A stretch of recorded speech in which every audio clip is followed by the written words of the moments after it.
ওই যে সেরা মেহমানের সামনে ছিল সেরা খাবার, এটা বাদ দিয়ে গেছে ময়লা খাইতে।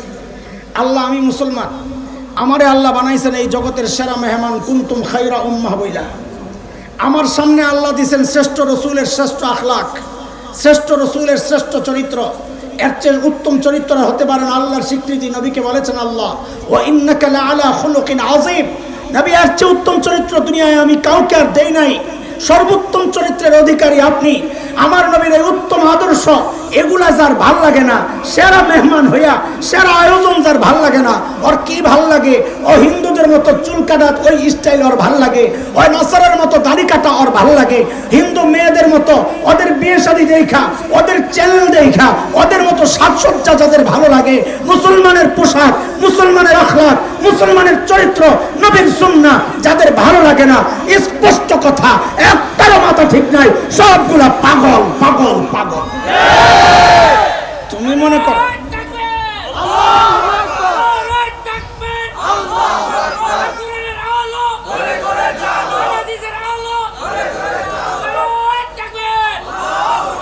এই যে এত আমল চলতেছে, এই সমস্ত আমল যদি আল্লাহ কবুল না করেন, এগুলোর 5 পয়সার দাম নাই। 1 টাকার দাম আছে না? আরে আসেনি? কত? 1 টাকা 100 পয়সা, সাবাস, দাম একটা আছে। কিন্তু 1000 টাকার জাল নোটের কোনো দাম আছে? অথচ দেখতে 1000 গুণ বেশি। তো আমাদের এত আমল, এত কিছু যদি আল্লাহ কবুল না করেন, এই জাল টাকার মতো কোনো দাম নাই। আমাদের চেয়ে 1000 গুণ বেশি আমল করছে শয়তান।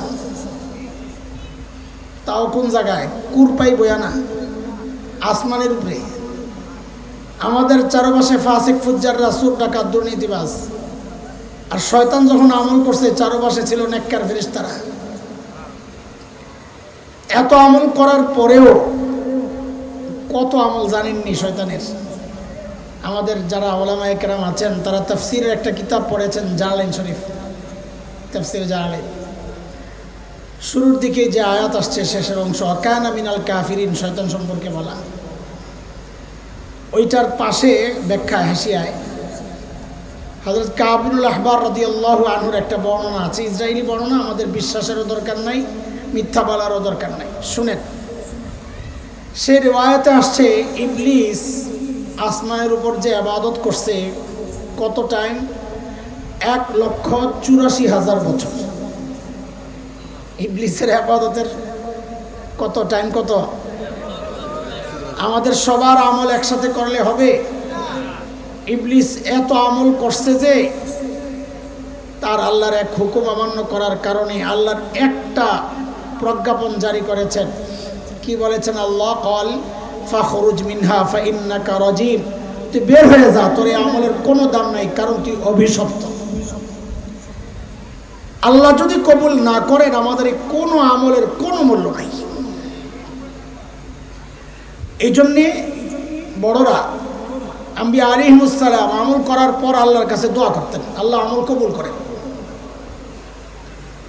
আজকে শেষ মুহূর্তে আমরা অল্প কিছু কথা আপনাদের কাছে পেশ করতে চাই, আমার নিজের হেদায়েতকে সামনে রেখে।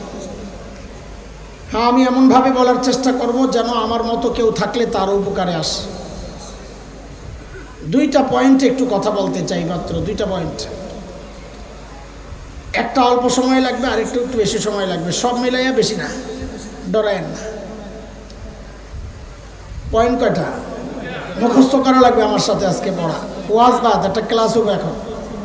আমি তো ক্লাস করাই, বলি ভাই একটা পড়া মুখস্থ করেন, এত কিছু শোনেন, মনে থাকে না, তা লাভ হইল কি?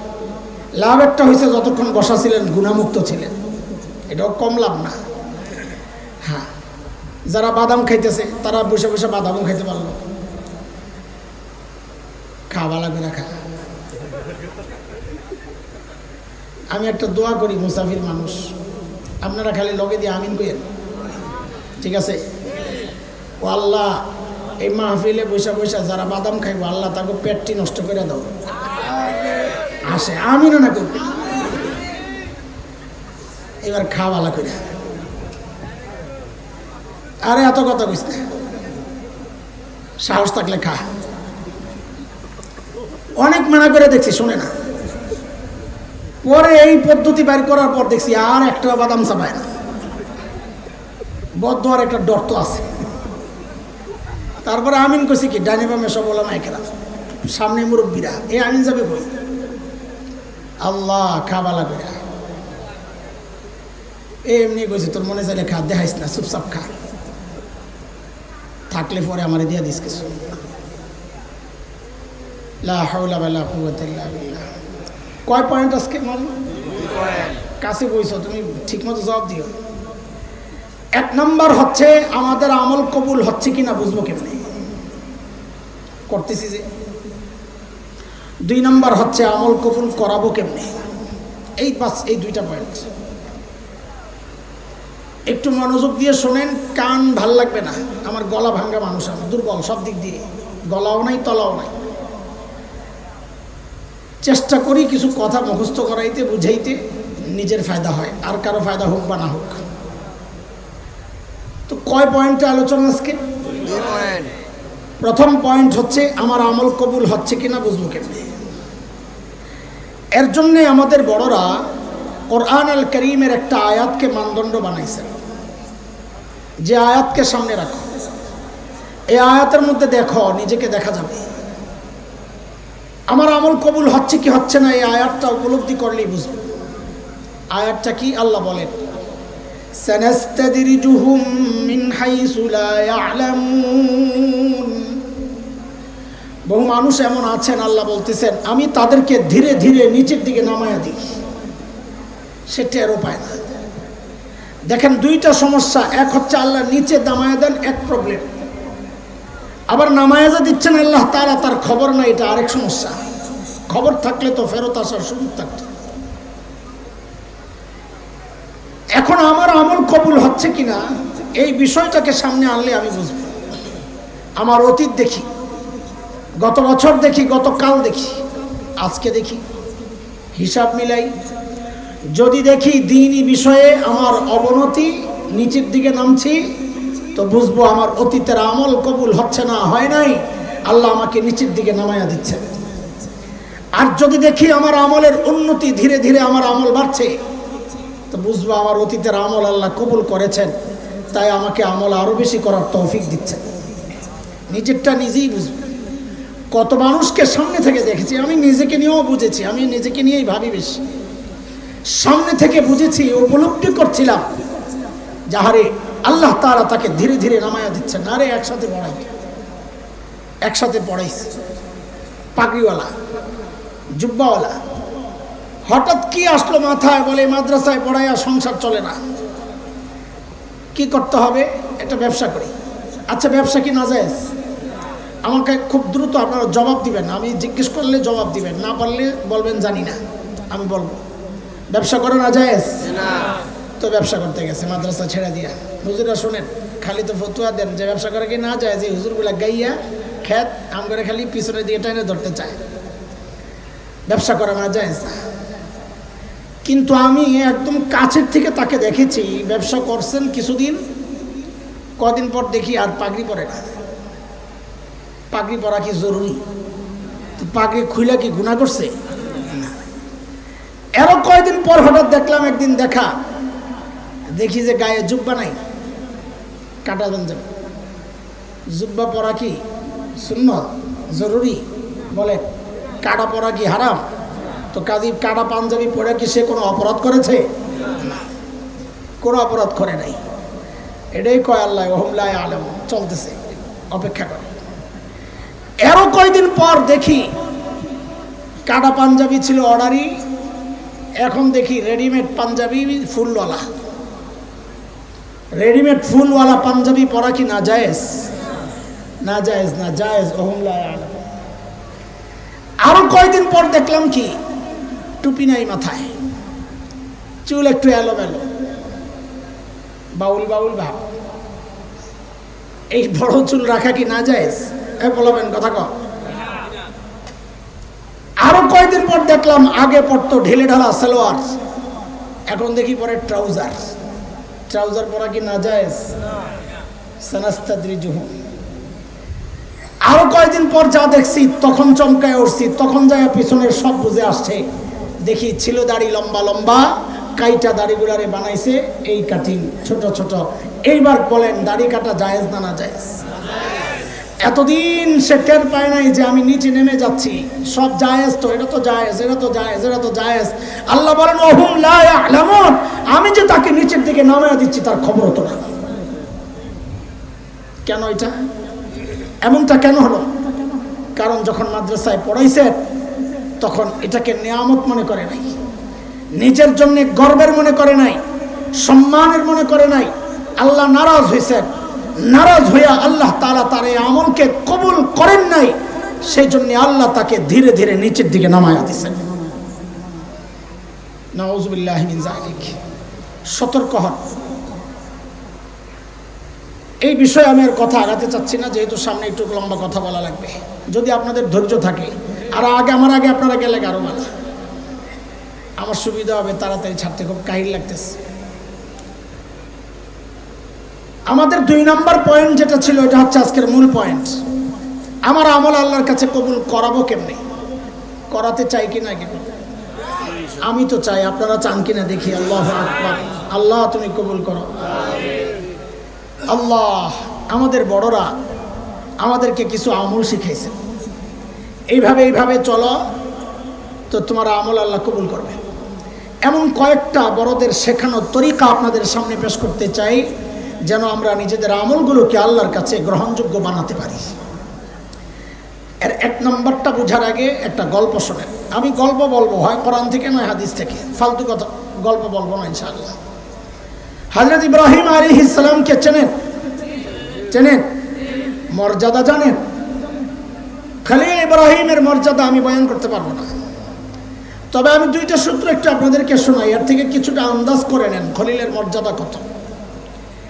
আল্লাহ বলেন খলিল সম্পর্কে, ওয়াত্তাখাযাল্লাহু ইব্রাহিমা খলিলা। খলিলকে আল্লাহ তার একান্ত বন্ধু হওয়ার স্বীকৃতি দিয়ে দিয়েছেন। এটা হলো আল্লাহর স্বীকৃতি। আর আমাদের নবী কি করেছেন সাল্লাল্লাহু আলাইহি সাল্লাম? কিয়ামত পর্যন্ত উম্মতে মুসলিমা নামাজ পড়বে, শেষ রাকাতে কি পড়ে? শেষ রাকাতে শেষে কি পড়ে? আত্তাহিয়াতুর পরে কি পড়ে বলেন? কোন দুরূদ? দুরূদ ইব্রাহিম পড়ে। নবী আলাইহিস সালাম ওই দুরূদের মধ্যে নিজের এবং নিজের পরিবারকে যেমন ঢুকাইছেন, সাথে খলিল এবং খলিলের পরিবারকেও ঢুকায়া দিয়েছেন।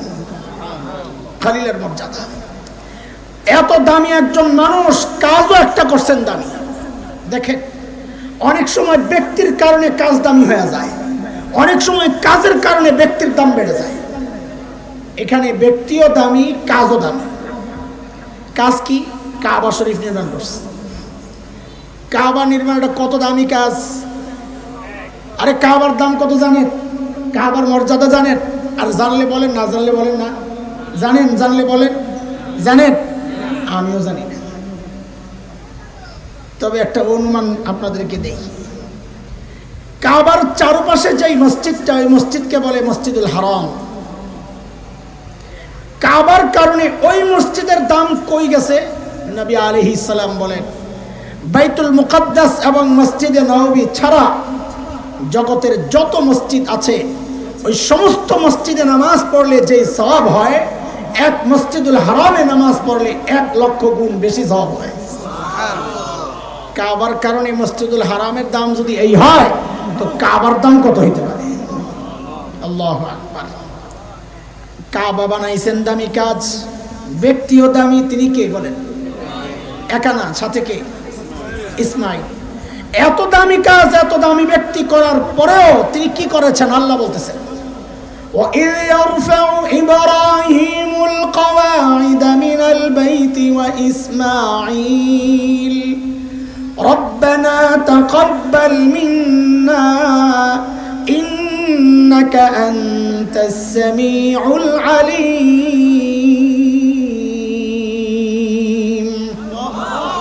খলিল আল্লাহর কাছে দোয়া করেছেন, ও আল্লাহ, আপনার কাছে আমি দোয়া করি, আল্লাহ কাজ তো করছি, আপনি কবুল না করলে আমার এই কাজের কোনো মূল্য নাই। আল্লাহ, আপনি আমাদের এই কাজকে কবুল করে নেন।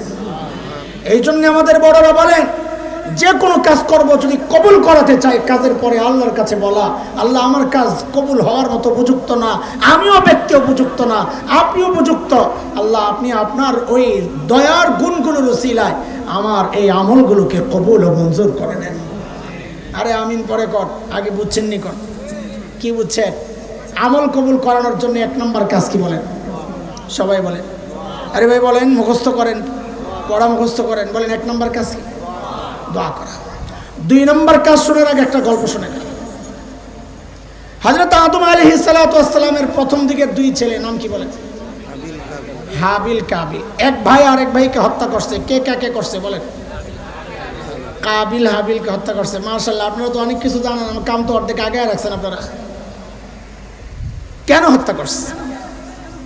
এক বোনকে বিয়ে করা কেন্দ্র করে 2 ভাইয়ের লড়াই। আকলিমা সুন্দরী, নিয়ম অনুযায়ী বিয়ে করার কথা হাবিলের, কিন্তু কাবিল কয় আমি নিয়ম মানি না।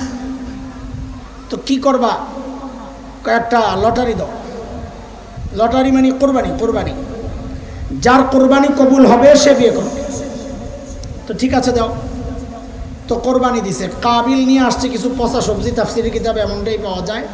হাবিল নিয়ে আসছে দুম্বার মতো একটা জাতীয় একটা জন্তু। আল্লাহ হাবিলের কোরবানি কবুল করেছেন। এখন দুনিয়ার সমস্ত, এই কথাটা মনোযোগ দিয়ে শুনেন, দুনিয়ার সমস্ত জালিম একটা পয়েন্টে এক। কি সেটা? সেটা হচ্ছে সে যখন নিয়ম মতো জিততে না পারে তখন পেশি শক্তি দেখাইয়া জিততে চায়, তখন দিনের ডারে রাতে লইয়া যায়। আরে বুঝেন নাই কথা, বুঝেন নাই? তখন পাবলিকের পিডাইয়া ভোট কেন্দ্র থেকে বাইর করে দেয়। ও যদি জানতো আমি নিয়ম মতো জিতবো, এই কাম করতো? বলেন করতো? কাবিলও ঠিক এই কাজটাই করছে। যেই দেখছে নিয়ম অনুযায়ী আকলিমারে বিয়ে করা সম্ভব না, তো কাবিল পেশি শক্তি দেখাইছে। কি বলে? লাকতুলান নাক, তোরে মেরে ফেলব। এই প্রসঙ্গটা আল্লাহ কোরআন আল কারীমের সূরা মায়েদার মধ্যে এইভাবে এনেছেন। আল্লাহ বলেন, ওয়াতলু আলাইহিম নাবা আবনাই আদম বিল হক إذ قربا قربانا فتقبل من أحدهما ولم يتقبل من الآخر قال لأقتلنك قال إنما يتقبل الله من المتقين।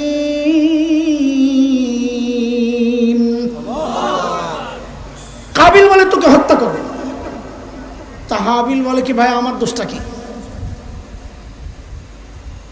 তুমি আল্লাহর হুকুম মানো নাই, সেজন্য আল্লাহ তোমার আমল কবুল করেন নাই।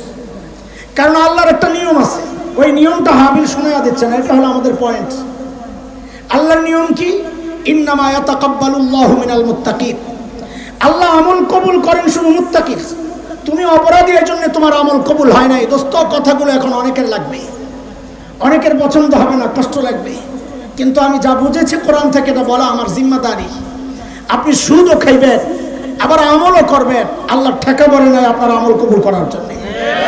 আপনি ঘুষও খাইবেন আবার হজেও যাবেন, কাজ হবে না। দাড়িও কাটবেন, নামাজও পড়বেন, আমি জানি না আপনার অবস্থা কি হবে। নিয়ম তো বলে আল্লাহ আমল কবুল করবেন না। আপনি রাস্তায় বেপরদায় চলবেন আবার তাহাজ্জুদও পড়বেন, আরে কোরআন তো বলে আপনার আমল কবুল হবে না। মানে আল্লাহর কথা ইন্নামা ইয়াতাকাব্বালুল্লাহু মিনাল মুত্তাকিন। এই সমাজের অধিকাংশ মানুষ গুনাহও করে, ইবাদতও করে। আমি গেছি এক ভূমি অফিসে, একটা কাগজের ঝামেলা, বানান সমস্যা হয়েছে, দোষটা ওদের, আমার না। তা আমি গেছি, ভাই ঠিক করে দেন। হ্যাঁ আমার 6-9 বুঝাইতেছে এই সমস্যা, অমুক স্যারের কাছে টাকা ছাড়া কাম হইব না, হুজুর আপনাদের কাছে কেমনে চাই, এই সেই কইতে কইতে আমি তো বুঝতেছি সব স্যার আপনি, ওই স্যার সব স্যার আপনি। আমিও তো নাসর বান্দা, দোষ তো আমার না। দেই কেমনে? হুজুর মানুষ চেয়ারে বইয়া দিস, এর মধ্যে জোহরের আজান দিয়ে দিস। কিছুক্ষণ পর আল্লাহর বান্দা আমারে কয় কি জানেন? হুজুর কিছু দিলে দেন, আমি নামাজে যাব। আমি কে হায় খোদা, এই হলো বাংলাদেশের চিত্র। কাজ হবে না, এই নামাজের কোনো দাম নাই। কেন দাম নাই? কারণ আল্লাহ বলেছেন ইন্নামা ইয়াতাকাব্বালুল্লাহু, এই কথা আমার না, আল্লাহর। এই জন্য আমল যদি কবুল করাতে হয় গুনাহ ছাড়তে হবে। আরে গুনাহ ছাড়লে আমল শুধু কবুল হবে না। আরেকটা কথা শুনে নেন, গুনাহ ছাড়লে শুধু আমল কবুল হবে ব্যাপারটা এমন না, বরং সূরা তালাকের মধ্যে আরেকটা সুসংবাদ আসছে। সেটা কি? আল্লাহ বলেন ওয়ামাইয়াত্তাকিল্লাহ ইউযিম লাহু আজরা, যে গুনাহ ছেড়ে দেয় আল্লাহ বলেন আমি তার আমলের দাম বাড়ায় দিই। এটা সূক্ষ্ম কথা আপনাদেরকে শোনাই। সূক্ষ্ম কথার জন্য নিজেরও এনার্জি লাগে, পাবলিকের মনোযোগও লাগে, দুইটাই এখানে শর্ট। তাও বলি যদি কারো লাগলো আর কি। দেখেন সাহাবায়ে কেরামের সাথে আমাদের আমলের অনেক তফাৎ। সারা দুনিয়ার মানুষের আমল একদিকে, সাহাবীদের আমল একদিকে। এটার অনেক কারণের একটা মৌলিক কারণ শোনায় আজকে আপনাদের। অনেক কারণ আছে, নবীর সোহবত একটা সবচেয়ে বড় কারণ, কিন্তু আরো একটা বড় কারণ কি জানেন? কারণ হচ্ছে আল্লাহর ওয়াদা আমি মুত্তাকি যে তার আমলের দাম বাড়ায় দিই। সাহাবীর তাকওয়ার সাথে দুনিয়ার কারো তাকওয়ার তুলনা হয় না। এই জন্য সাহাবীর আমলের দামের সাথেও দুনিয়ার কারো আমলের দাম মিলবে না। সাহাবীর আমলের সাথে তাকওয়ার সাথে দুনিয়ার কারো তাকওয়ার কেন মিল নেই এটাও বুঝেন। আমি আপনি যে মুত্তাকি, আমাদের পাশের মানুষ মানে বউ মানে না। যত পিসাব আছে জিজ্ঞেস করে দেখেন, একটারও বউ তার কাছে মুরিদ হয় নাই। খবর লাগে দেন, দুই একজন থাকলে থাকতে পারে, কিন্তু আমার মতন যেটি একটারও বউ মুরিদ হয় না। আর কারো হয়েছে কিনা জানি না, আমারটা হয় নাই। জানি আপনি কোন মার্কা পীর। ছোটবেলায় গল্প শুনতাম ওস্তাদদের কাছ থেকে। এক পিসাবের বউ ছিল এমন খুব রাগী, পিসাবরে খুব জ্বালায়।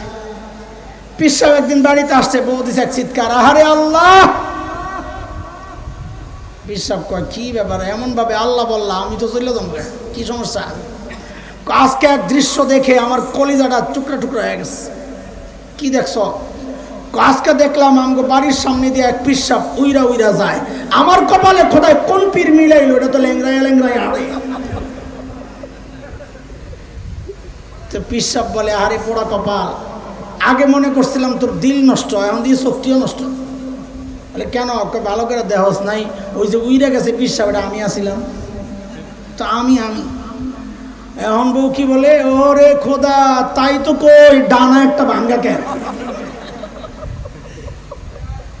বউ কোনোদিন স্বীকার করবে না জামাই মুত্তাকি। স্বীকার করলে মুসিবত আছে, সব কথা হন লাগবে তো। আল্লাহ আল্লাহ আল্লাহ আল্লাহ, খেয়াল করেন আমরা তাকওয়া, আমাদের তাকওয়া আশেপাশের মানুষ স্বীকার করে না। আর আল্লাহর নবীর সাহাবীরা যে মুত্তাকি এটা আল্লাহ নিজে সাক্ষী দিয়েছে। সূরা হুজরাত 3 নম্বর আয়াত আল্লাহ বলেন, ইন্নাল্লাযীনা ইয়াগুদ্দুনা আসওয়াতাহুম ইনদা রাসূলিল্লাহ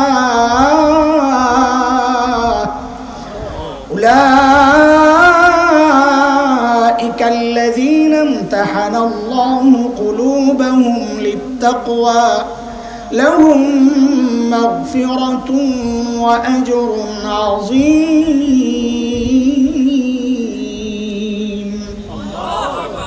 আল্লাহ বলেন তাকওয়ার পরীক্ষা নিয়েছি, দেখছি ওরা পাস। কাজেই আমলকে যদি আল্লাহর কাছে কবুল করাইতে হয় দোস্ত, আমাদের দ্বিতীয় সবক কি করতে হবে? গুনাহ ছাড়তে হবে। সাবাস, কি করতে হবে? 1 নম্বর কাম কি ছিল? দোয়া। দোয়া কি কি কি? 2 নম্বর কাজ মনে রাখেন কি কি? 3 নম্বরটা লাগে গন্ডগোল লাগতে পারে, তো শেষে আমারে রক্ষা করা লাগবে পিছন দিয়া ইনশাআল্লাহ। হ্যাঁ ইনশাআল্লাহ আছে লাঠি সোটা, ঠিক আছে। আপনারা আছেন? স্টেন আছে না? ইনশাআল্লাহ ইনশাআল্লাহ। আরে বলবো না, ছেড়ে দিব। আপনারা মনে করছেন আপনাকে সাপোর্ট পাইলে আমি বলবো, আর মানা করলে ছেড়ে দিতাম? দেখলাম ভাবটা। আপনারা সবাই মিলে বিরোধিতা করলেও আমরা কোরআন থেকে যা বুঝেছি ওইটা বলবো আল্লাহকে রাজি করার জন্য। আপনার খুশির জন্য তো আমি কথা বলি না রে দোস্ত। খুব খেয়াল করে শোনেন, এটা এই সমাজের একটা বড় প্রবলেম। আমার আমল কবুল হচ্ছে না, কেন হচ্ছে না? আরে কেন হবে? হবে কেন?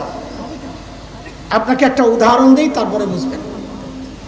একটা স্যুট বানাইতে দিয়েছেন বড় ব্র্যান্ডের এক টেইলারের কাছে, তো যত বড় ব্র্যান্ড ওরা মাপ নেওয়ার সময় তত জায়গার থেকে নেয়, এন থেকে নেয়, কোন দিক দিয়ে চিকন কোন দিক দিয়ে মোটা, আলাদা আলাদা মাপ নেয়।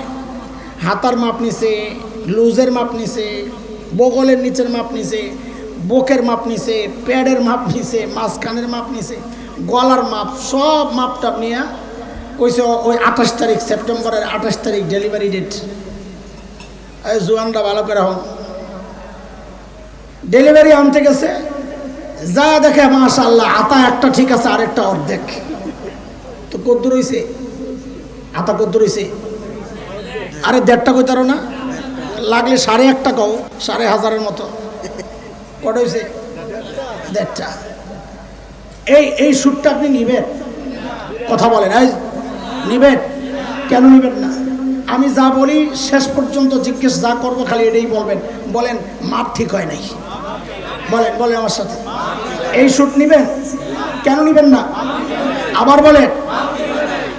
আতা ঠিক আছে দুইটাই বরাবর, কিন্তু লুজ এমন দেওয়া কমায়া দিছে, এখন আর ঢুকে না। নিবেন? নিবেন? কেন নিবেন না? মাপ ঠিক হয় নাই। সব ঠিক আছে, বোতাম লাগাইতে যায় দেখেন যে বুকের বোতাম লাগছে, প্যাডের বোতাম লাগান জানা, প্যাডটা বাইরে থাকে। কি রে ভাই এটা কি? কয়টা একটা নতুন শাসন। নিবেন? কথা কর। ও দোস্ত, আপনি যদি আপনার শুট মাপ মতো না হওয়ার কারণে কবুল না করেন, তো আল্লাহও আপনার আমল যদি মাপ মতো না হয় কবুল কেন করবেন? বলে আল্লাহর আমলের মাপ কি? তো আল্লাহ জানাইয়া দিছেন, লাকাদ কানা লাকুম ফি রাসূলিল্লাহি উসওয়াতুন হাসানা। তোমার সব আমল তোমার রাসূলের দিকে তাকায়া করো, যদি মাপ মতো হয় আমি কবুল করব, মাপ মতো না হইলে কবুল করব না।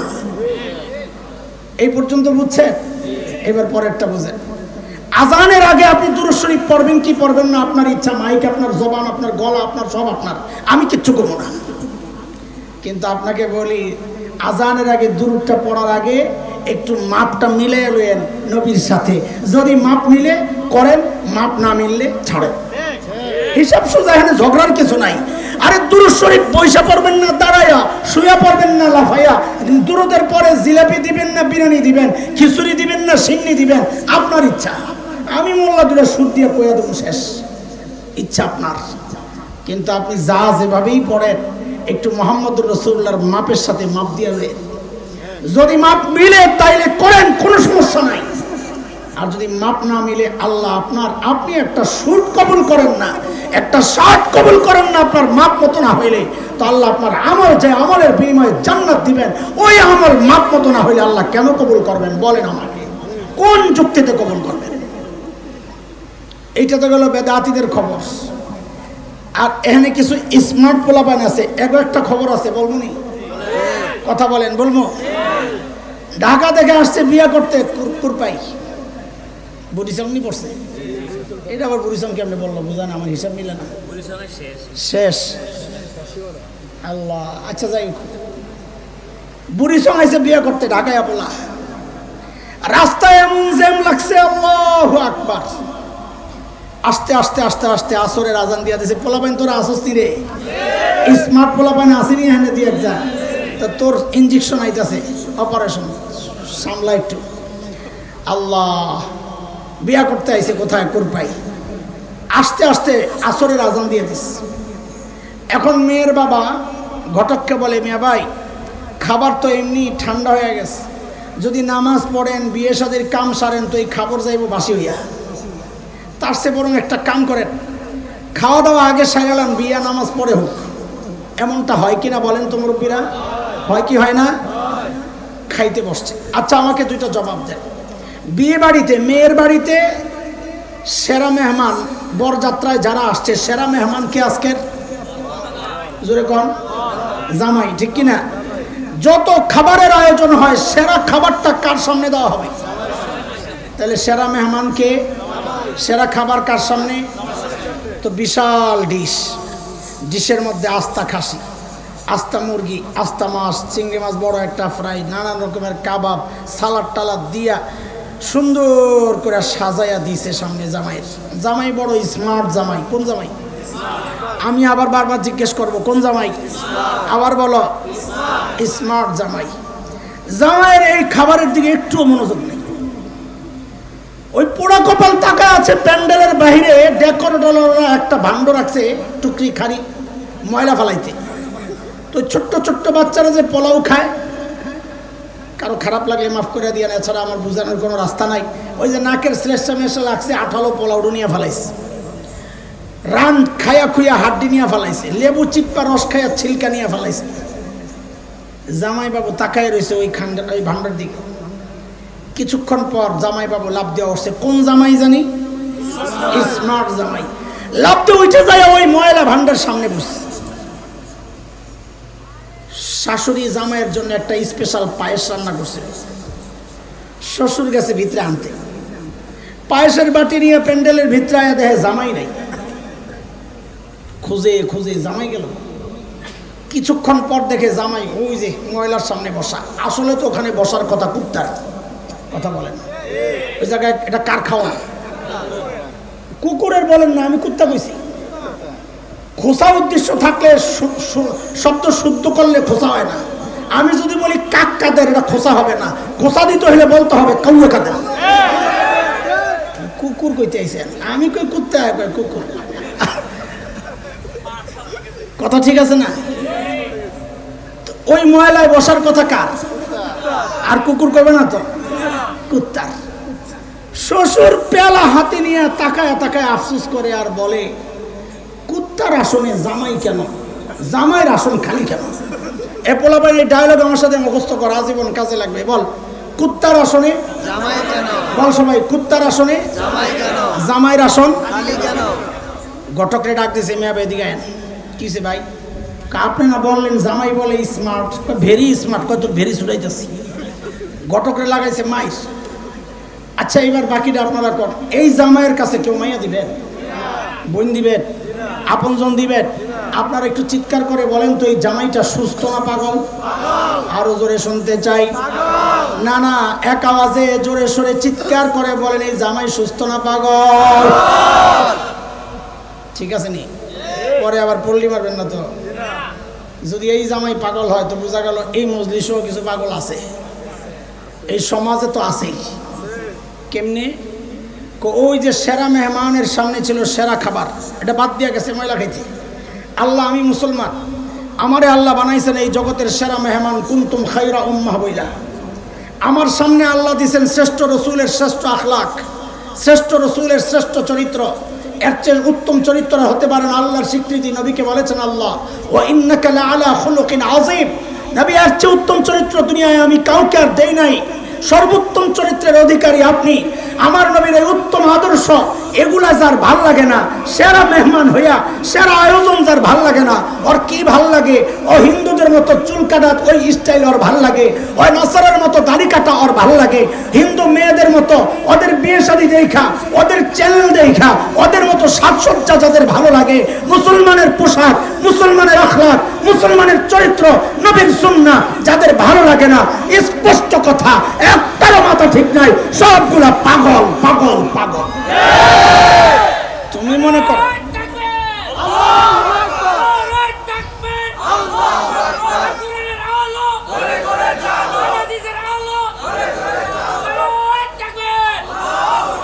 তুমি নিজের স্মার্ট বললেও জাতি বলতেছে পাগল।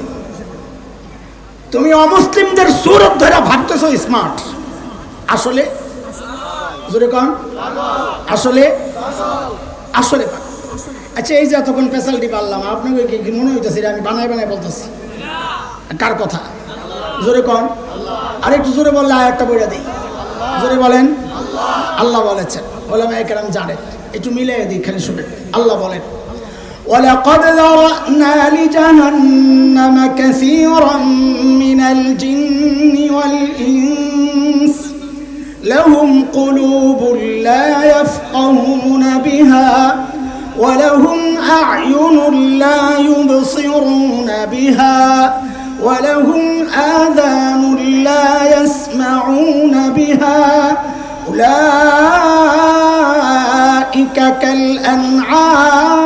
كالأنعام بل هم أضل أولئك هم الغافلون। আল্লাহ বলেন, বহু জিন বহু মানুষ দিয়া জান্নাত ভরছি। কারা তারা? আল্লাহ বলেন, যাদেরকে আমি দিল দিছিলাম ও বুঝে নাই ও যে আজকের সেরা মেহমান। চোখ দিছি, দেখে নাই ওর সামনে সেরা আয়োজন, দেখছে ময়লা। কান দিছি, এই বুজুর্গরা ওয়াজ করে শোনাইছে, শুনে নাই। আল্লাহ কয় উলাইকা কাল আনআম, চতুষ্পদ জন্তুর মতো। আল্লাহ বলছেন এমনি, আমরা বুঝানোর জন্য বলছি একটু ঘুরাইয়া কুত্তার আসনে জামাই কেন। আল্লাহ বলছেন উলাইকা কাল, আর আমরা বলতেছি আরে বলেন না কুত্তার আসনে জামাইয়ের আসন খালি কেন। আপনারা বলছেন পাগল, এই আল্লাহ ওই রকম একটা শব্দ বলছে উলাইকা হুমুল গাফিলুন, এগুলা মাথা ঠিক নাই। শ্রেষ্ঠ নবীর শ্রেষ্ঠ আখলাক বাদ দিয়া যে এদিক ওদিক দৌড়ায়, সে নিজেকে স্মার্ট ভাবলেও আসলে সে স্মার্ট না, পোড়া কপাল, হতভাগা, সে অসুস্থ, সে পাগল। ঠিক নি কথা? আল্লাহ আমাদের গোটা জীবনকে সুন্নাত দ্বারা সাজানোর তৌফিক দান করেন, আমিন। তো 3 নাম্বার, আমলকে কবুল করানোর জন্য কি পাইলাম? আমলকে মাপ মতো করা লাগবে। এটারে যদি আমাদের পরিচিত শব্দ দিয়া বলি তো সমস্ত আমল সুন্নত তরিকায় করা লাগবে। বুঝে আসছেনি কথা? কয় সবক গেল? ভুলে গেলে কিন্তু মুরগি বানায় দেব। 1 নাম্বার, সমস্ত আমলের পর কি করব? আল্লাহর কাছে কি করব? দোয়া করব। 2 নাম্বার, গুনাহ ছাড়তে হবে। আমলকে কবুল করাইতে হইলে কি ছাড়তে হবে? 3 নাম্বার, আমল কবুল করাইতে হইলে সমস্ত আমল কোন তরিকায় করতে হবে? নিজের মন মতো করলে এটা মাপ ঠিক হবে না, এই আমল আল্লাহ কবুল করবেন না। আল্লাহ যেই আমলের অর্ডার দিছেন, আমি যেই অর্ডার দিছিলাম পাঞ্জাবি বানাইতে, কোট বানাইতে, ওই অর্ডার মতো না হইলে আমি যেমন কবুল করি না, আল্লাহ যেই আমল যেই মাপে বানাইতে অর্ডার দিছেন, ওই অর্ডার মতো না হইলে আমার আমলও আল্লাহ কবুল করবেন। বুঝে আসছে কথা? 4 নাম্বারটা বলে শেষ করবো নাকি আমি শেষ করতাম? কটা বাজে?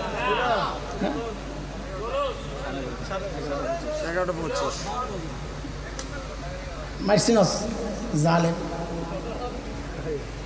কিছু খাওয়া,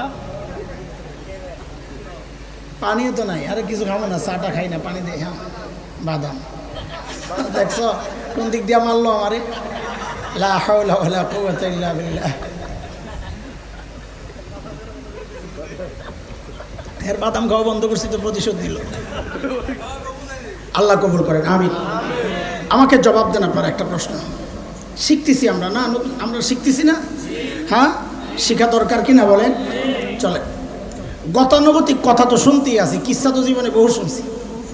শিখি কিছু কিছু শিখি, কিছু করার জন্য কিছু শিখি।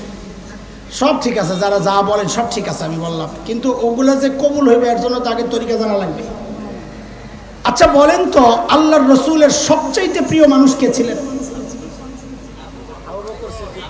হযরতে আবু বকর সিদ্দিক। একটা মত পাওয়া গেল, আর কোনো মত আসেনি কারো? একমত হয়ে গেছেন? সাবাস। খাদিজা বাদ, হযরতে আয়েশা বাদ, হযরতে ফাতেমা বাদ, হযরতে হাসান হোসেন বাদ, খালি খুব একটা মেরে দিলেন। বলেন আল্লাহর নবীর সবচেয়ে প্রিয় কে? আয়েশা একজন, আরেকটা পাওয়া গেছে, 2 জন পাওয়া গেল। আর কোনো মতামত আসেনি? থাকলে কোন? আবু বকর তো গেলই, হযরতে খাদিজা 3টা, ফাতেমা 4টা। আর কোনো মতামত? হাসান হোসেন। আর কোনো মতামত? আপনারা যে কত অভ্যাস খারাপ জানেন।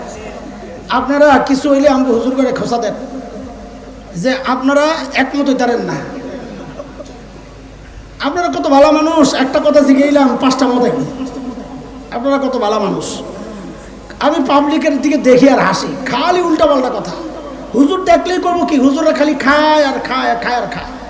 ও ভাই, আপনার পোলারে মাদ্রাসায় দেন না, মাদ্রাসায় বইরা খাইব কি? একটু আগে কি করলেন? আরে খেয়াল করছেন নি? পাবলিকের উল্টা কথা বুঝছেন নি? দলে বাঁচতেন না? আমি একজন কই না যে কেমন করছেন কিছু বুঝি না। হ্যাঁ, হুজুররা খালি খায় আর খায়, তারপর পোলারে দেন, পোলারে মাদ্রাসায় দিলে পোলায় খাইব কি? মিললো কথা? মিললো? বলেন ভাই, মিললো কথা? এ যত উল্টা পাল্টা কথা সব আপনার দোষ পরে আমরা বলে একমত না। আপনারা কত একমত, মাশাআল্লাহ। আচ্ছা শোনেন, একটা হাদিস শুনে নাকি, বুখারীর বর্ণনা, ফালতু হাদিস না। ফালতু হাদিস মানে বানানো হাদিস না। আমাদের তো একটা বদ অভ্যাস হচ্ছে, অন্য বিষয়ে তো বানায় বানায় হাদিস বলি, ভালো বক্তা সাজার জন্যে, পাবলিকের বাহবাহ পাওয়ার জন্যে। নবী আলাইহিস সালামকে কেন্দ্র করে এমন বানায় বানায় হাদিস বলছে, এখন শুনলে মনে হয় আরে বাপরে বাপ, বেটার এলেম একটা, সুবহানাল্লাহ। হাদিস আসমান থেকে টাইনা নামায়। এই হাদিস দুনিয়ার কোন হাদিসের কিতাবে পাওয়া যায় না। আপনি আবার ধরেন হুজুর আপনার উল্টা দিবে, পাইবা করতে গিয়ে সারা দিন ফেসবুকে দাও। লা হাওলা ওয়ালা কুওয়াতা ইল্লা বিল্লাহ। লা হাওলা ওয়ালা, সাহস কি, মানুষের সাহস কত! আল্লাহর নবীকে বানায় কথা বলে, আর অত জাহান্নামী। এটা আমার কথা না, হাদিসের কথা। বুখারীর একটা হাদিস শোনাই। মক্কা বিজয়ের পর নবী আলাইহিস সালাম বিভিন্ন জায়গায় সাহাবীদেরকে পাঠাইছেন অভিযানে। তো এক যুদ্ধে এক সাহাবীকে সেনাপতি বানায় নবী পাঠাইছেন। সাহাবীকে যেহেতু সেনাপতি বানাইছেন, সাহাবীর ভিতরে একটু সুখ অনুভব হচ্ছে। কিসের সুখ? যে নবী মনে হয় আমাকেই সবচেয়ে বেশি ভালোবাসেন। নাইলে আবু বকর, ওমর, ওসমান, আলী এত বড় বড় সাহাবী থাকতে আমাকে কেন নবী সেনাপতি বানাবেন? মনে মনে ওই চিন্তা করলেও বাস্তবে তাকাইলে দেখে উল্টা। এখন বাস্তব আর নিজের মনের এই দুইটার সংঘর্ষে বেচারা আছে বিপদে। কহুর এত বিপদের দরকার কি? নবীকে জিজ্ঞেস করলেই তো হয়। একদিন সাহস করে যায় নবীকে জিজ্ঞেস করে ফেলছেন, ইয়া রাসূলুল্লাহ আইয়ুন নাস আহাব্বু ইলাইক, ওগো আল্লাহর হাবিব, আপনার কাছে সবচেয়ে প্রিয় কে? ও আপনাদের প্রসঙ্গ আসছে, মনে আছে নি? আপনার কাছে সবচেয়ে প্রিয় কে? তো নবী আলাইহিস সালাম জবাব দিলেন, আয়েশা। কে? এবার ঠিক করে সহি করে সবাই জবাব দেন, আল্লাহর নবীর সবচাইতে প্রিয় কে? আরে ভাই একটু সুন্দর করে বলেন। আম্মা জান বলেন। সাবাস, কি বলেন? আম্মা জান বললে কি হবে রে ভাই? আরে আম্মা জান বললে কোরআনের উপর আমল হবে। আল্লাহ বলেছেন, আন-নাবিয়্যু আওলা বিল মুমিনিনা মিন আনফুসিহিম ওয়া আজওয়াজুহু উম্মাহাতুহুম। নবীর বিবিরা উম্মতের মা। আপনি যতবার আম্মা জান বলবেন ততবার আল্লাহর এই বক্তব্যের কথার স্বীকৃতি আপনি দিচ্ছেন। এইবার ঠিক করে বলেন, আল্লাহর নবীর সবচাইতে প্রিয় কে? আম্মা জান আয়েশা। খাদিজা প্রিয়, আবু বকর প্রিয়, হাসান হোসেন প্রিয়, ফাতেমা প্রিয়, উম্মত প্রিয়, কিন্তু সবচেয়ে প্রিয় আম্মা জান আয়েশা। সাহাবী এই জবাব শুই না তো একটা ধাক্কা খাইছেন। আমি কি চিন্তা করলাম, শুনলাম কি? ধাক্কা খায় আবার নিজেরা সামলাইয়া নিছেন। ও বুঝছি, এটা তো নারী ক্যাটাগরির, ছেলে ক্যাটাগরি তো এখন রয়ে গেছে, আশা শেষ করার দরকার নাই। ঠিক এই প্রশ্নটাই আবার করেছেন, ইয়া রাসূলুল্লাহ মিনার রিজাল। আপনি তো জবাব দিয়েছেন নারীদের মধ্যে সবার সেরা আয়েশা। ওগো আল্লাহর নবী, ছেলেদের মধ্যে সবচেয়ে প্রিয় কে? সাহাবী তো এইবার মিস যাইব না। কিন্তু আল্লাহর নবী জবাব দিলেন, আবুহা, আয়েশার বাবা আবু বকর। সাহাবী খাইছে আরেক ধাক্কা, খাই আবার নিজেরা সামলায় মনে মনে চিন্তা করে, আরে আবু বকরের হিসাব তো আলাদা, ওই বেটার সাথে তুলনা করে লাভ নাই, 2 নম্বরটা নিয়ে হন যায়। তো আবার জিজ্ঞেস করছেন, ইয়া রাসূলুল্লাহ সুম্মা মান, এরপর কে? এইবার তো নিশ্চিত আমার নামাই। কিন্তু নবী আলাইহিস সালাম বলেন ফুলান, অমুক। সাহাবী এইবার খাইছেন বড় ধাক্কা, খাইয়াও একটু শেষ ভরসা যে আরে 3 নম্বর হইলেও তো সিরিয়ালে থাকলাম। তো আবার জিজ্ঞেস করছেন, ইয়া রাসূলুল্লাহ সুম্মা মান, নবী কয় অমুক। হাদিস সাহাবী বলতেছেন, আমি প্রশ্ন করা বন্ধ করে দিছি। কেন? আমার ভয় লাগতেছে, না জানি বলতে বলতে বলতে বলতে আমার নামটা সবার শেষে আসে কিনা, তার চেয়ে বরং চুপ হয়ে যাই, মাঝামাঝি থাকার একটা সম্ভাবনা তো রইল। এই হলো পুরা হাদিস। পুরা হাদিস আমাদের আলোচনার বিষয়বস্তু না, হাদিসটা শেষ করার জন্য কথাটা বললাম। আমরা আবারও পেছনে চলে যাই। বলেন, আল্লাহর নবীর কাছে সবচাইতে প্রিয় কে? আম্মা জান আয়েশা। আমার মায়ের দুনিয়ার মর্যাদা এটা, নবীর কাছে সবচেয়ে প্রিয়। আর আসমানের মর্যাদা শুনেন। এক যুদ্ধ ঐতিহাসিক গজওয়াতুল মুরাইসিয়া, যার আরেক নাম হচ্ছে বনুল মুস্তালিক। আল্লাহর নবীর একটা সিস্টেম ছিল, যুদ্ধে কোনো একজন আম্মাজানকে সাথে রাখতেন। ওই যুদ্ধে আম্মাজান আয়েশাকে সাথে নিয়েছেন। আসার সময়, যুদ্ধ থেকে ফেরত আসার সময় এক জায়গায় রাতে অবস্থান করার জন্য তাঁবু গাড়া হয়েছে। সুবহে সাদিকের আগে আল্লাহর নবী একজন ঘোষককে উঠায় দিলেন, যাও ঘোষণা দাও, সবাইকে বলো জরুরত সেরে প্রস্তুতি নিতে, আমরা নামাজ পড়ে রওনা দিব। আম্মাজান বর্ণনা করছেন হাদিস। আম্মাজান বলেন, আমিও গেলাম জরুরত ছাড়ার জন্য। একটু দূরে গেলাম।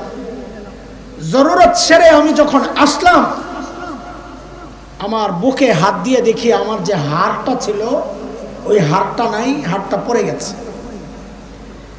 আম্মা জান ওই হাড়টা তালাশ করার জন্য আবার ওই জায়গায় গেলেন যেখানে জরুরত ছাড়তে গেছেন। তখন তো আর টর্চ লাইট নাই, মোবাইলের ফ্ল্যাশ নাই, খুঁজছেন আন্দাজি, আন্দাজি খুঁজে তো আর পাওয়া যায় না। লম্বা সময় আম্মা জান হাড় তালাশ করতে করতে করতে করতে লম্বা সময় চলে যায়। আম্মা জান যখন ফেরত আসছেন, এসে দেখেন রাসূল সাল্লাল্লাহু আলাইহি ওয়াসাল্লাম কাফেলা নিয়ে রওনা করে চলে গেছেন বহুদূর। ঘটনার মাঝখানে আরেক ঘটনা ঢুকায় দিয়ে একটা প্রশ্ন করি আপনাদেরকে। এই মনোযোগ আছে? এটা মনোযোগের ঝামেলার প্রশ্ন, ওই যে কিলাকিলি লাগতে পারে, এই জন্য এটা রাখছি। আচ্ছা বলেন তো, এই যে রাসূল চলে গেলেন, আম্মা জান যে হাওদাজ মানে ওই যে পালকির ভেতরে যে আম্মা জান নাই, এটা রাসূল জানতেন না জানতেন না? জবাব দেন আপনারা। সবাই একমত হইবেন, নাইলে আমি কথা কমো না। আমার মত হইলো জানতেন না, আপনাদের মত কি? কে কে এটা বিশ্বাস করেন জানতেন না? অনেকে বুঝে নাই, এই জন্য হাত উঠাইতেছে না। আচ্ছা হাত নামান। যদি বলেন না জানতেন, যদি দুই একজন থাকে না না জানতেন, তাহলে আপনি কি বুঝতেছেন নবীর উপর কি ভয়ঙ্কর একটা অভিযোগ যাচ্ছে? কি সেটা? আমার মতো দায়িত্বহীন স্বামী আমরা যারা, আরে আমরাও তো নিজের স্ত্রীকে এমন নির্জন একটা জায়গায় একা একা রেখে যাব না, যাবেন গে? তা আপনি কি আমার নবীরে আমার চেয়ে বেশি দায়িত্বহীন ভাবতেছি? নাউজুবিল্লাহ পড়ে। আরে আমার নবী দায়িত্বহীন স্বামী কেন হবে? বরং আমার নবীর যেই পরিচয় আছে ওই জায়গায় আমার নবীর চেয়ে শ্রেষ্ঠ কেউ ছিল না। যদি নানা ক্যাটাগরি বের করেন, আমার নবীর চেয়ে শ্রেষ্ঠ নানা দুনিয়ায় কেউ ছিল না। যদি বাবা বের করেন, আমার নবীর চেয়ে শ্রেষ্ঠ বাবা দুনিয়ায় কেউ ছিল না। যদি শ্বশুর বের করেন, আমার নবীর চেয়ে শ্রেষ্ঠ শ্বশুর কেউ ছিল না। যদি ইমাম বের করেন, আমার নবীর চেয়ে শ্রেষ্ঠ ইমাম কেউ ছিল না। যদি সেনাপতি বের করেন, আমার নবীর চেয়ে শ্রেষ্ঠ সেনাপতি কেউ ছিল না। যদি রাষ্ট্রনায়ক বের করেন, আমার নবীর চেয়ে শ্রেষ্ঠ রাষ্ট্রনায়ক কেউ ছিল না। কাজে বোঝা গেল আমার নবীর চেয়ে শ্রেষ্ঠ দায়িত্বশীল স্বামী আর কেউ হতে পারে না। আমাদের মতো দায়িত্বহীন স্বামীরাই তো গৌরে রেখা যাব না। তো নবী জেনে শুনে স্ত্রীকে এইভাবে রেখে গেছেন, এই কথা কি হয়? বলেন হয়? আবার জিজ্ঞেস করি হয়? তার মানে নবী জোরে কোন, এবার কোন জোরে চিল্লায়, নবী তো এটা নিয়ে এত গন্ডগোল কেন যে নবী গায়েব জানতেন? নবী এই তো হাজি সাহেব মুখ বালানা, তো এত গন্ডগোল কেন আপনাকে? এগুলা বুঝেন না? নবী যদি গায়েব জানতেন তো এটাও তো জানতেন আম্মা জান পালকির ভেতরে নাই। কি বোঝা গেল? নবী কি জানতেন না? গায়েব শুধু জানেন কে? আল্লাহ। আর একটু জোরে বলেন না। সূরা আরাফ 188 আয়াত 188 9 নম্বর পারা, যদি হাফিজি কোরআন খোলেন তো 14 নম্বর পৃষ্ঠার প্রথম লাইন প্রথম আয়াত। আল্লাহ বলেন, কুল লা আমলিকু লিনাফসি নাফআন ওয়ালা দাররা ইল্লা মা শাআ আল্লাহ ওয়ালাউ কুনতু আ'লামুল গায়ব লাস্তাকসারতু মিনাল খায়র ওয়া মা মাসসানিয়াস সূ। নবী বলেন, আমি যদি গায়েব জানতাম তা আমি আর এত বিপদে পড়ি না, সব ভালো কিছু আমি অর্জন করতাম। তার মানে বোঝা গেল নবী গায়েব একমাত্র জানেওয়ালা কে? চিৎকার করে বলেন না, আরো জোরে বলেন, শুধু গায়েব জানেন কে? আল্লাহ। নবী তো চলে গেছেন। এখন পালকিতে যে নাই আম্মা জান, এটা যারা পালকি বহন করছেন তারা টের পান নাই? তো আম্মা জান নিজেই বলেন পান নাই কেন? বলে আমি ছিলাম গরমে হালকা। আম্মা জান নিজে বলেন আমি ছিলাম গরমে হালকা, এই জন্য যারা পালকি ওঠায় ওটের উপর রাখছে তারা টের পায় নাই। আম্মাজান যখন জায়গায় ফেরত আসছেন, আম্মাজান যখন দেখলেন সবাই চলে গেছে, আম্মাজান জায়গা ছাড়েন নাই। এটাও একটা নিয়ম, দল থেকে বিচ্ছিন্ন হয়ে গেলে যেখান থেকে বিচ্ছিন্ন হয়েছেন ওই জায়গা ছাড়বেন না, ওখানেই দাঁড়ায় থাকবেন। কেন? আপনি যদি খুঁজতে থাকেন তো যারা আপনার হারাইছে তারাও এসে খুঁজবে। আপনি গেছেন আরেক জায়গায়, এ এসে দেখে আপনি এনে নাই, আবার এ গেছে আরেক জায়গায়, আপনি এসেন এই জায়গায়। এই জন্য নিয়ম হলো যেখান থেকে বিচ্ছিন্ন ওখানেই দাঁড়ায় থাকো, কারণ সর্বপ্রথম খোঁজার জন্য এখানেই আসবে। আম্মাজান ওখানেই বসছেন, সফরের ক্লান্তি আম্মাজান ঘুমায় বসছেন। নবী আলাইহিস সালামের আরেকটা নিয়ম ছিল, যুদ্ধ থেকে বা যে কোনো সফর থেকে যখন বের হইতেন সফরে, সবার শেষে একজনকে রেখে আসতেন। কেন? সবাই যাওয়ার পর দেখতেন কিছু রয়ে গেল কিনা। নবীর এই সুন্নতের উপর এই যুগে আমল করা বেশি জরুরি। কেন জানেন? অধিকাংশ সফরে দেখে এই অবস্থা, যাওয়ার পর কয় হুজুর কাম একটা হয়েছে। কি হয়েছে?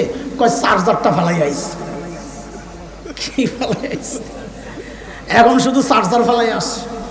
নবীর এই সুন্নতের উপর আমল হইলে আর চার্জার ফালাই যাওয়া লাগবে না। আরে বুঝে আসছে না কথা? চলে। ওই সাহাবী আয়েশা আম্মাজানকে দেখে শুধু এতটুকুই বলেছেন, ইন্না লিল্লাহি ওয়া ইন্না ইলাইহি রাজিউন। আর কোনো কথা বলেন? আম্মাজানও বলেছেন, আর কোনো কথা বলেন নাই।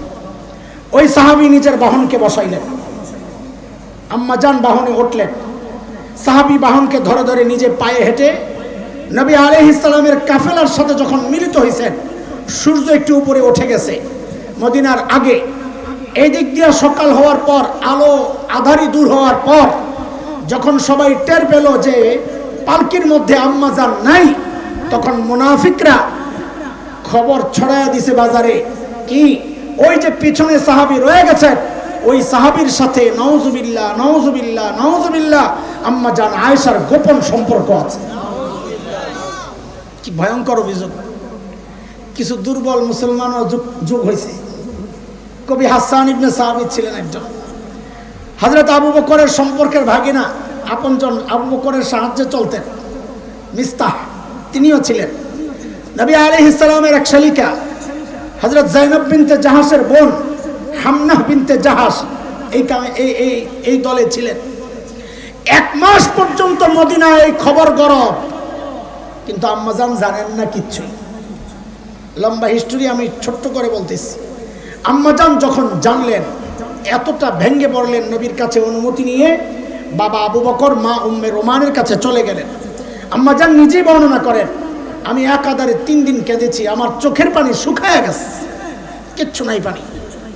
এর মধ্যে নবী আলাইহিস সালাম আবু বকরের ঘরে আসছেন।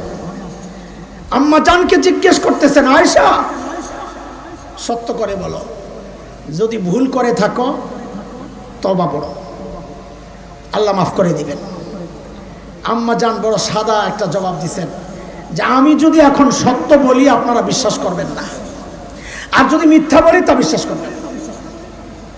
কাজে আপনাদেরকে আমার কথা বলার কোনো দরকার নাই, আমার জন্য আমার আল্লাহ যথেষ্ট। এই কথা বলে আম্মাজান চুপচাপ। আম্মাজান বলেন যে কিছুক্ষণ পর নবী আলাইহিস সালামের দিকে তাকায়া বুঝলাম যে ওহী আসতেছে। কারণ যখন ওহী আসতো, তো ওহীর ভারে নবী আলাইহিস সালামের মধ্যে যে প্রতিক্রিয়া সৃষ্টি হইতো এটা বোঝা যাইত। নবীর চেহারা লাল হয়ে যেত, রগ ফুলে যেত, চোখগুলো লাল হয়ে যেত। আম্মাজান বলেন, ওয়াইন্না জাবিনাহু লা ইয়াতাফাসসাদু আরাকা, আল্লাহর নবীর কপালটা ঘর্মাক্ত হয়ে যেত, চাপে খরখর আওয়াজ হতো, এরকম আওয়াজ হতো। সাহাবায়ে কেরাম উপর দিয়ে কাপড় দিয়ে দিতেন যখন ওহী আসতো, যেন এই দৃশ্য দেখে কেউ ভয় না পায়, বা নানান কারণ থাকতে পারে। আম্মাজান বুঝলেন যে ওহী আসতেছে। হায় আল্লাহ, ওহী নাজিল হওয়া শেষ। এখন নবী আলাইহিস সালাম স্বাভাবিক অবস্থা, নবী মুস্কি মুস্কি হাসতেছেন, নবী মুস্কি মুস্কি হাসতেছেন। জানাইলেন কি জানাইলেন? যে আম্মাজান আয়েশার পবিত্রতায় আল্লাহ তাআলা একটা না, দুইটা না, তিনটা না, চারটা না, পাঁচটা না, সূরা নূর পড়ে দেখেন আল্লাহ তাআলা আম্মাজানের পবিত্রতায় 10টা আয়াত নাযিল করেছেন। কয়টা? বলেন। এর মধ্যে একটা আয়াত তো বড় কঠিন। আল্লাহ তাআলা সাহাবীদেরকে রীতিমতো শাসাইতেছেন। আরে কোন সাহাবী যাদের ব্যাপারে জান্নাতের গ্যারান্টি দিয়েছেন তাদেরকে আল্লাহ শাসাইতেছেন কি বইলা? কোরআন পড়েন। আল্লাহ বলতেছেন, ফালাউলা ইয সামি'তুমুহু কুলতুম মা ইয়াকুনু লানা আন নাতাকাল্লামা বিহাযা সুবহানাক হাযা বুহতানুন আযীম।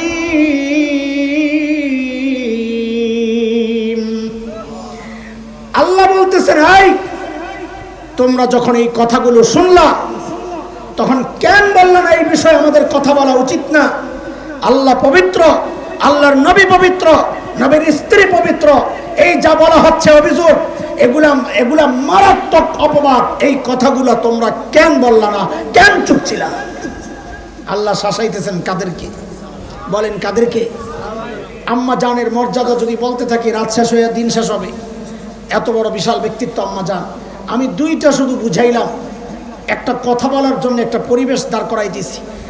এত বড় মানুষ, যিনি দুনিয়ায় আল্লাহর নবীর সবচেয়ে প্রিয়। বলেন দুনিয়ার মর্যাদা কি? আল্লাহর নবীর। বলেন না আল্লাহর নবীর। আর আসমানের উপরের মর্যাদা, যার পবিত্রতা নিয়ে আল্লাহ কয়টা আয়াত নাজিল করেছে। এত বড় মানুষ আম্মা জান, সেই মানুষটা নামাজে দাঁড়াইছেন, রাতের নামাজ। ও মুসলমান একটু খেয়াল করেন, আমার মায়েরা একটু খেয়াল করেন। নামাজ তো আপনারাও পড়েন, আমরাও পড়ি।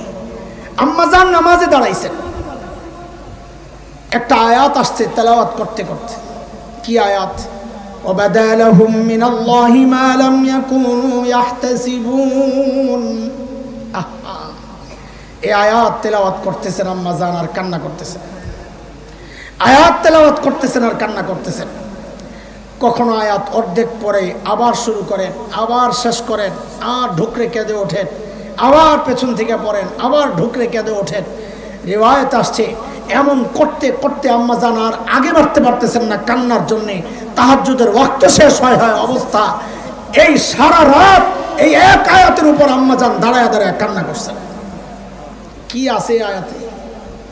কি দেখে আম্মা জান এইভাবে কান্না করতেছেন? আমাদের জন্য এটা খুব সাদামাটা একটা আয়াত।